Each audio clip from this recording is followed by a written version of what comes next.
I had a question on one of my videos, had a comment, and a guy had a question, wanted to know about the swing chords that I use. Every time I do a demo of a guitar, I do the same set of things. I do some G things, I do an E thing, and I do a swing chord deal. And he liked the shapes that I was using for the swing chords and wanted me to explain that a little bit more because they're pretty simple, you know. A lot of swing chord guys get into real complex, da-da-da-da-da-da, constantly moving. Things like that. And I use pretty simple swing chord for my rhythms. I'll talk about my philosophy on swing chords at the end of this video.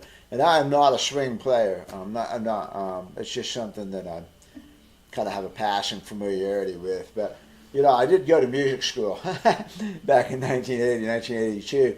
So, you know, I understand the theory behind swing chords and that sort of thing and what I'm trying to do. So, again, I'll talk about that philosophy later. But let me show you the chords that I'm using, how to put them together, and why I use those chords, okay? So the rhythm that I use in all my videos is a rhythm for a song called Panhandle Rag. And the basic chords are like this. It's in D. And it goes da da da da da, G, D, A, D. So it's a 1-4, 1-5 progression.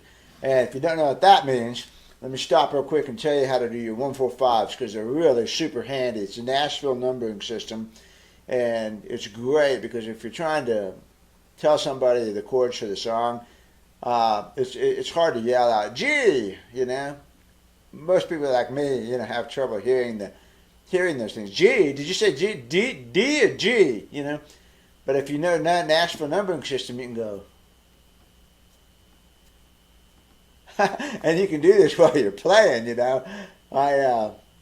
If you're specifically playing bass, you know, a bass player can go like this, and he can go 1 with his finger and 4, and signal the chords to everybody. And I'll tell you this funny story. One time at South Plains College, we were in the house band, and you know, I mean, I don't really I could barely play, but I knew, you know, I could hear 1-4-5s, and we're just playing country songs and all this. And so the house band was at a talent night contest, you know. Somebody that didn't want, didn't have their own band, they'd have us play the song. And this gal comes up, and you know, she's 40s, something like that, mid-40s, dressed in this just slinky dress. And she comes up, and she looks at us, and she goes, fiddle player, key of A, 1-5 kickoff. And man, we're like, whoa! And then she gets up there, and she's singing through the mic, and she's standing there like this with her hand behind her back, giving us 1-4, 1-5 progression. And first of all, they just kept everybody's attention riveted on her, which, you know, was not hard to do. But, man, that was a pro. You know, she knew what she wanted from the band. A lot of people, you know, don't understand what a break is or anything like that. You know, she'd look at in the middle of the song, guitar player, break. Halfway through his break, pedal steel. You know, that kind of thing. So 1-4-5 is a really handy thing to know. Now, here's how it works. It's simple. The root, 2nd, 3rd, 4th, and 5th. So G, A, B, C, D. E, F sharp, G sharp, A, B. C, D, E, F, G. That's it. That's all it is. So 1-4-5 in the key of C is a C, an F, and a G. Key 1-4-5 in the key of G is a G, a C, and a D. And to get this is the gang sign for 1-4-5 progression. When I have students and I'm trying to teach them this, you know, I have them write it on their knuckles here. So on the first joint, you can write G, A, B, C, D. And down here, you can write C, D, E, F, G. And you can get 3 chord progressions, or 3 keys on your hand. So you can look at them and you can get them. And of course, after you do enough 1-4-5s, you know, it's simple. On the guitar, also, you know, here's your 1, here's your 4. Same thing, only down. and then the 5 is just down 1. So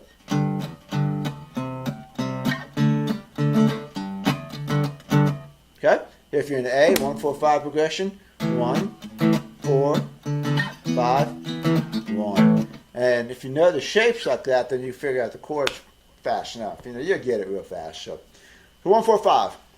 Now, the chord is made up of the same way. A chord is made up of the 1st, the 3rd, and the 5th.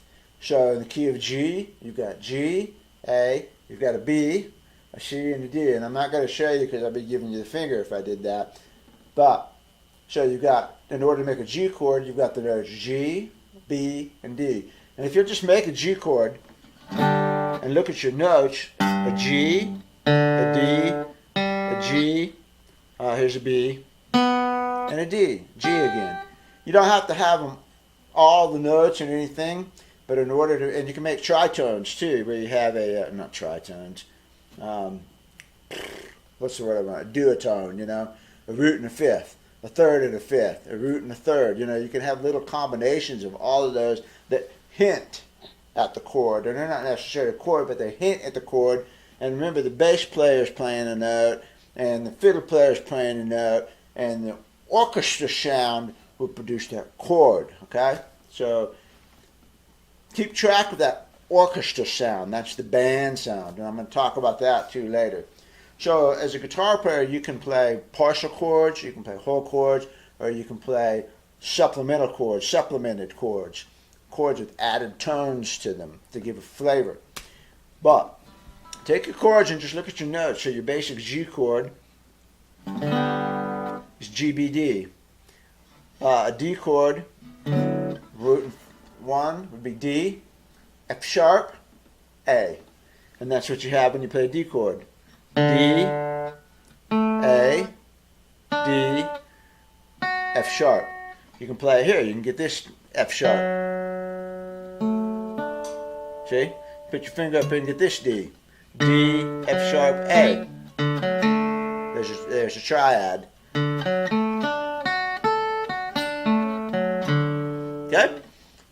That's the guts of making chords, and it's fun, very educational, very, very good use of time to find triads and chord tones all up and down the neck. So, G, okay? Put your note down here on any note that you want. Let's go with this D note here. So how can we make a G chord in this area? Here's a D. You want a B and a G to go with this. So here's a G and here's a B. So that's a G chord. You can reach up here and get this one. Or you could come back here on that D, play a G here, play another G here. Put your finger here if you want to. There's a G chord. You can reach up here and grab this note, make a B. B, G, G. I'm sorry, D. B, D, G. There's a G chord. Put this note down here. So you got a D with your pinky. These two barred, you got a, oh, that's a C, isn't it? No, that's right. There's a G chord with the B in the bass. No big deal. So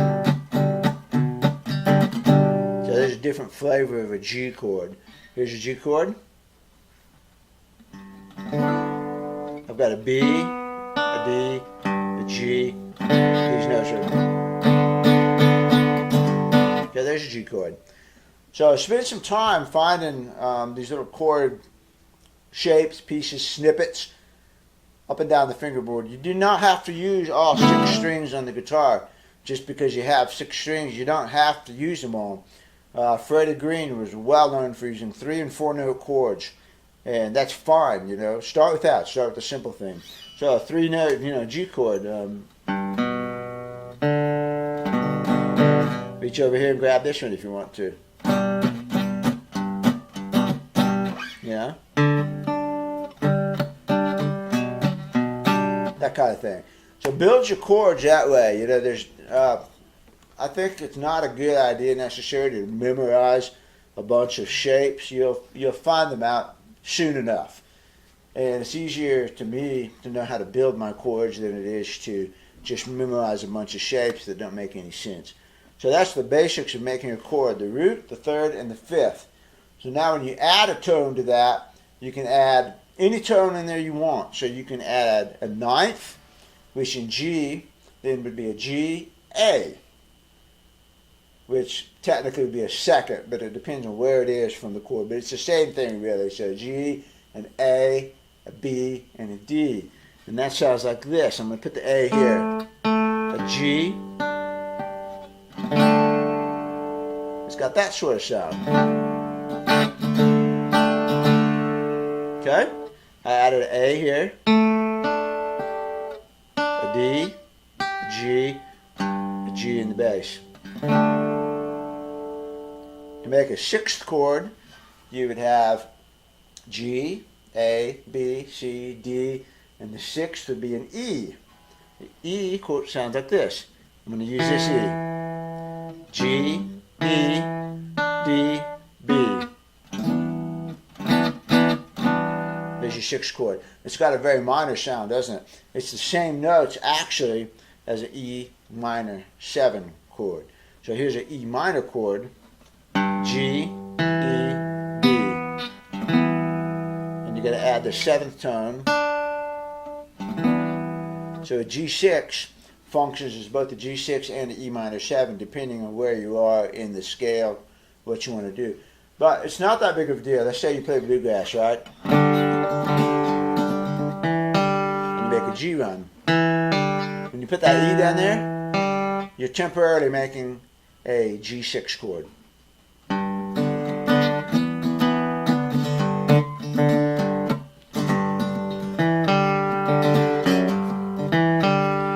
Leave it down a little bit like that. This is G6. Okay? That's actually a G. Yeah, that's a G6. It's got a minor sound to it, doesn't it?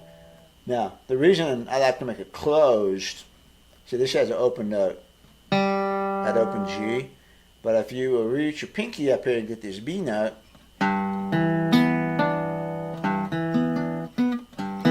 you got a G6 chord and it's movable.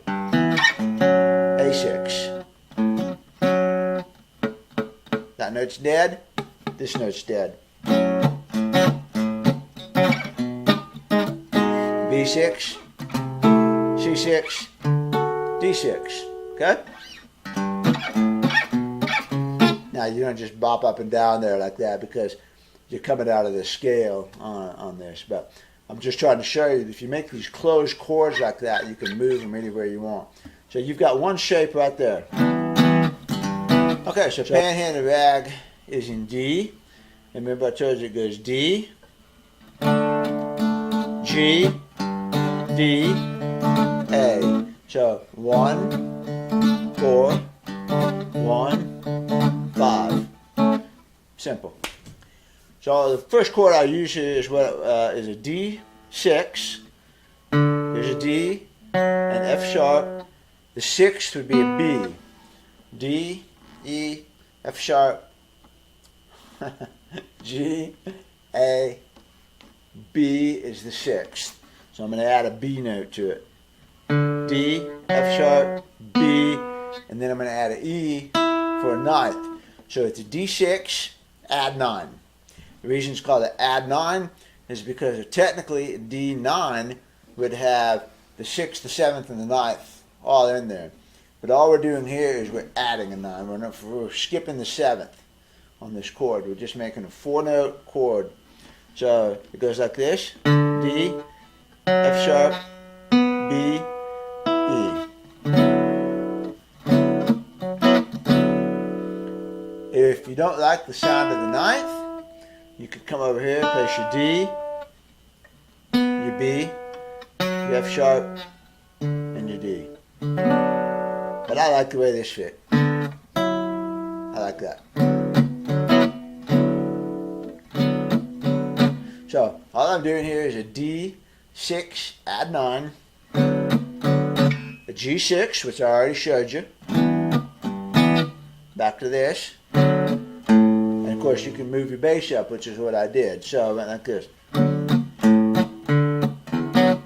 And then I just bop the bass right there. I don't walk the bass every single time. I don't go bom bom bom bom bom bom bom bom bom bom bom bom bom bom. I don't do that on this tune. And again, I'll talk about that in the philosophy of swing chords later. But I'm going to do a D6. And then I'm going to go to an A6, which is the same as the G, only down. And then I'm going to make one movement here, and that is to a B minor 7, and that's an A note, a D note, and an F sharp. The A is the 7th, and a B up here in the root. So you flatten this finger down. Here's a D chord, you know, your rock and roll bar chord. That. And if you notice, there's a D note right there. You could actually play this chord as a substitute chord for that B minor 7. But I want the bass note. I want to go. You see? I want that going. So I'm going.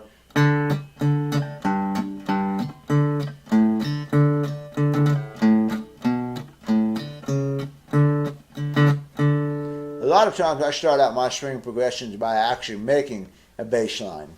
I find a bass line that I like, and then I build the chords on around it rather than just bopping around on the chords. And again, that's my philosophy. I want a good bass line going, and there's nothing wrong with that bass line.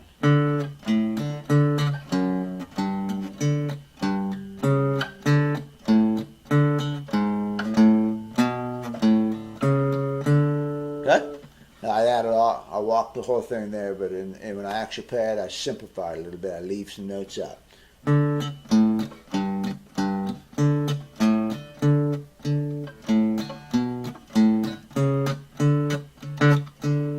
Okay? So that's how I'm building this thing. So I'm doing a D6, add 9.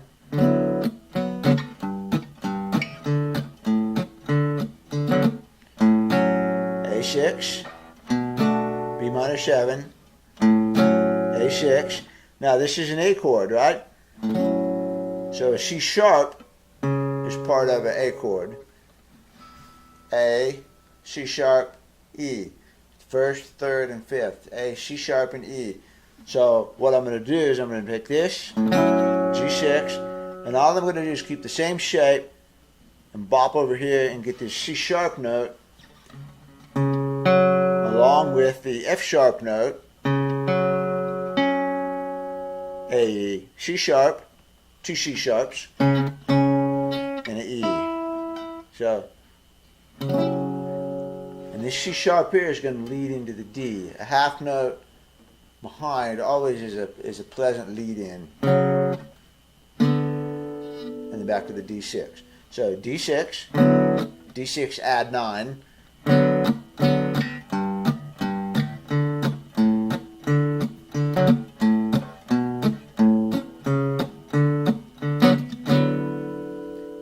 Now after that goes through on the second time, then all I'm going to do is lift this finger up, and I'm going to move it up here to make a D7, 3-note chord.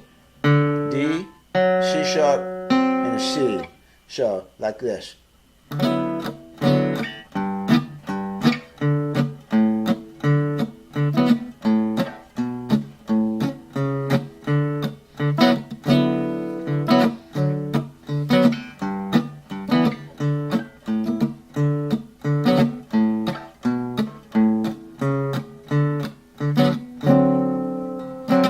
And then the bridge of the song comes in, which goes to G, D.